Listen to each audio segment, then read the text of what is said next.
Xabi Alonso n'est même pas encore officiellement l'entraîneur du Real Madrid que Kylian Mbappé lui pose déjà des problèmes. On va voir tout ça dans cette vidéo. Salut à tous les gars, c'est Asialo. Aujourd'hui on se retrouve pour une nouvelle vidéo. On va parler de l'actualité du Real Madrid avec une info qui peut-être passée un peu inaperçue, mais moi que je trouve très intéressante. C'est Xabi Alonso. Oui, il y a une info qui est sortie autour de Xabi Alonso, comme quoi, malgré le fait qu'il soit même pas encore arrivé du côté du Real Madrid, il est déjà en train de se, on va dire, gratter la tête, ouais, en tout cas en train de se creuser les méninges par rapport à son arrivée du côté du Real Madrid et par rapport aux problèmes plutôt que pourrait lui poser Kylian Mbappé lors de son séjour du côté du Real. Donc on va voir tout ça dans cette vidéo, on va voir de quel problème parle Xabi Alonso. En tout cas, c'est quelque chose qui a l'air de beaucoup l'inquiéter. Donc on va parler de tout ça dans cette vidéo. Bien évidemment, avant que la vidéo commence, n'hésitez pas à liker, à commenter, à partager et à vous abonner, ça fait toujours plaisir, ça aide pour le développement de la chaîne.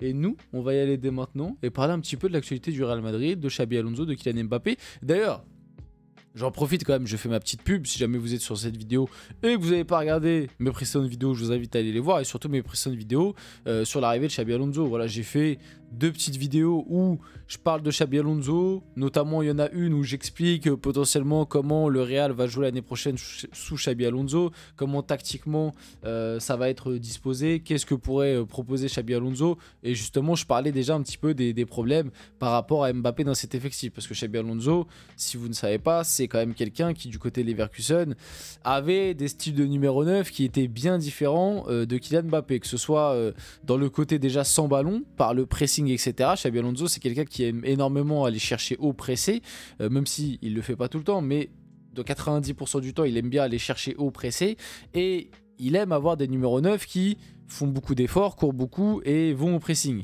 Ce qui, on va pas se mentir, n'est pas du tout le cas de Kylian Mbappé. Et aussi, il aime beaucoup avoir des numéros 9 qui sont capables de jouer de la tête pour reprendre des centres ou alors même pour dévier des ballons, potentiellement du jeu long, ou alors pour squatter la surface. Et encore une fois, je ne vous apprends rien en vous expliquant que ce n'est pas du tout le profil et ce n'est pas du tout le cas, du coup, c'est pas du tout le style de jeu de Kylian Mbappé. Donc comment va-t-il faire l'année prochaine? Est-ce que dans les tuyaux, il y a potentiellement recruté un 9 qui correspond plus à ce qu'aime de base Xabi Alonso et faire évoluer Mbappé dans un rôle différent?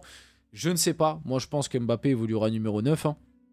Parce que j'ai du mal à croire que le Real Madrid, à part potentiellement énorme vente de Rodrigo, j'ai du mal à croire que le Real Madrid aille chercher un attaquant, sachant que t'as déjà recruté derrière avec Dean Huijsen, on parle de 60 millions, déjà de claquer, ça parle aussi d'un latéral gauche, tu vas encore dépenser des sous là-dessus, minimum 30, 40, voire 50 millions aussi, et dans l'idéal, ce serait bien aussi d'aller chercher un milieu de terrain.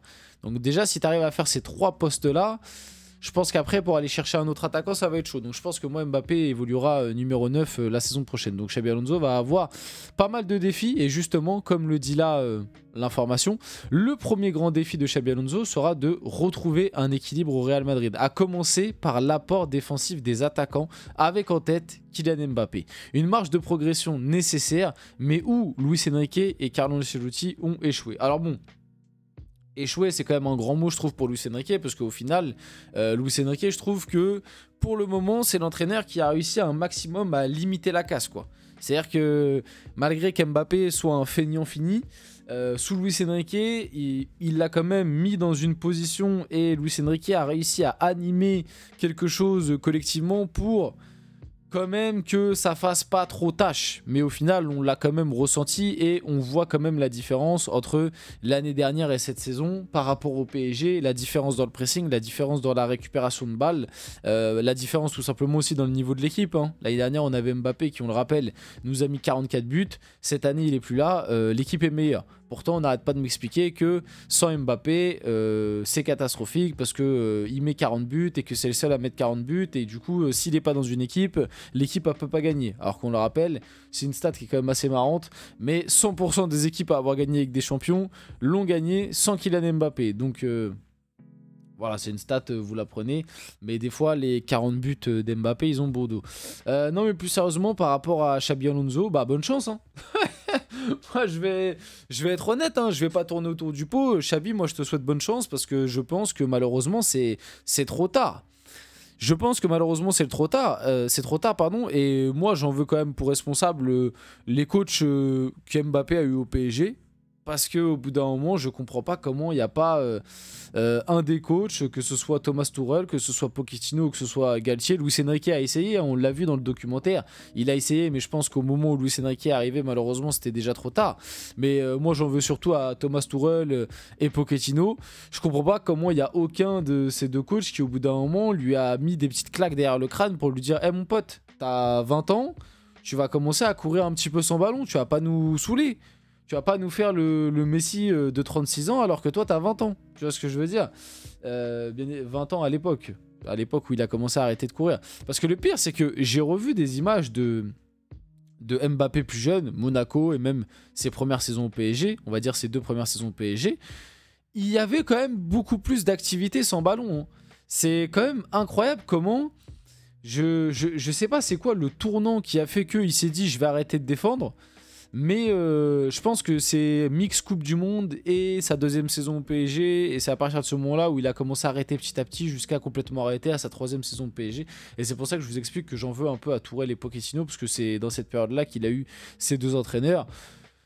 Au bout d'un moment, je comprends pas comment il n'y a pas l'un de ces 2 entraîneurs qui lui a mis des petites claques derrière le crâne pour lui dire de faire plus d'efforts sans ballon, quoi.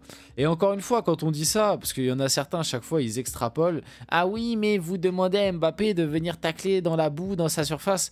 Non, c'est pas du tout ce qu'on demande, mais juste allumer la télé et regarder la différence d'activité sans ballon entre un Ousmane Dembélé et entre un Kylian Mbappé, entre un Lautaro Martinez et un Kylian Mbappé, entre un, je sais pas moi, Liverpool, Diogo Jota et un Kylian, même un Erling Haaland. Regardez les matchs de City sans ballon, regardez les courses d'Erling Haaland et comparez-les à celles de Mbappé. Vous allez très vite voir la différence et vous allez très vite vous rendre compte que avoir un mec comme ça dans une équipe, c'est déséquilibrant de malade quand t'as pas la balle. Alors oui, quand t'as le ballon et que t'affrontes, on va dire, le train-train quotidien de Liga, bah c'est comme si tu partais avec un but d'avance, parce que ce mec, il a une finition de malade mental. Il est capable de te mettre des buts de fou furieux n'importe quand contre, on va dire, le train-train quotidien en Liga.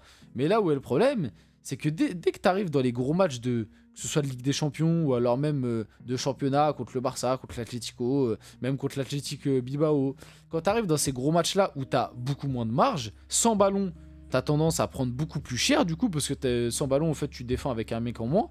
Et avec ballon, il n'est pas capable de te faire autant de diff que face aux autres équipes de Liga, parce que la différence est moins élevée. Donc au final, plus le temps avance, plus Mbappé devient un poids limite sur ce type de gros match. Et ça, c'est quand même un problème. Et encore une fois, je demande pas à Mbappé de courir un semi-marathon et d'avoir les mêmes statistiques qu'un N'Golo Kanté. Mais il y a un juste milieu.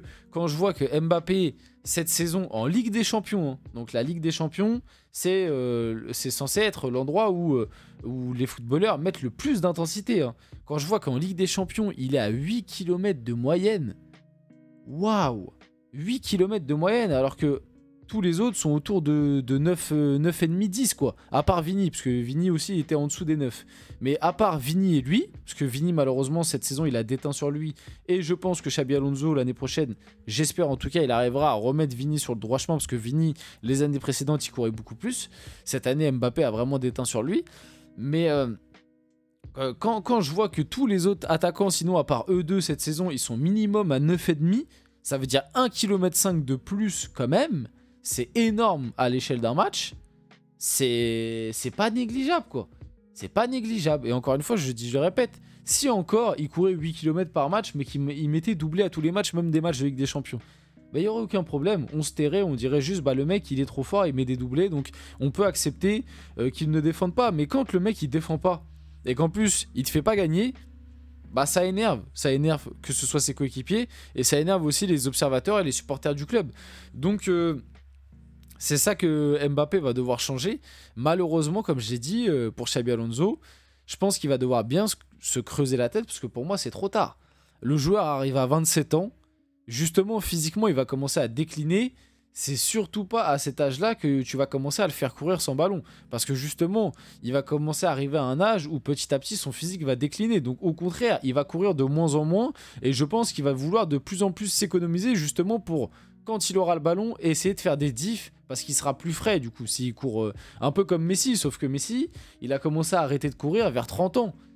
Là, le problème, c'est qu'Mbappé, il a arrêté de courir à 21, 22 ans. C'est beaucoup trop tôt. Et justement, moi, je pense que c'est l'une des raisons qui va faire que son déclin va arriver très rapidement. Je te parle, son déclin physique. Parce qu'il sera toujours capable de marquer des buts, hein. Tu lui mets le ballon dans les pieds, s'il est entré de surface, il est capable de te marquer des buts, il n'y aura aucun problème. Même sans forcément être au top physiquement. Mais son physique, j'ai bien peur qu'il décline très rapidement, parce qu'il a commencé très tôt sa carrière, à peine 18 ans, même 17 ans je crois, quand il a fait ses premières rentrées, mais on va dire 18 ans quand il a vraiment commencé à jouer.